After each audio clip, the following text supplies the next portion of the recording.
ஓம் சக்தி. சேலம் மாவட்டம் வீராணம் பள்ளிப்பட்டியைச் சார்ந்த பிரேமா சிவபிரகாஷ் தம்பதிகள் திருமணமாகி முதல் குழந்தைக்கு 15 வயசு ஆகுது. முதல் ஆண் குழந்தை 15 வருஷமாக மீண்டும் கருவே தங்காம இருந்து நம்ம சேலத்து மகமாயை தேடி வந்து தொட்டில் கட்டிட்டு காணிக்க சூளத்தில் முடிஞ்சு வேண்டியிருக்காங்க.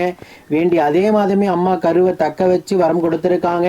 இரண்டாவதும் ஆண் வாரிசாக ஈண்டெடுத்து அம்மனுக்கு தேங்காய் பழம் பூமாலை வஸ்திரம் சாத்திட்டு வேண்டுதல் கடனை செலுத்திட்டு உங்கள் முன்னாடி சாட்சியாக நின்றுட்டு இருக்காங்க.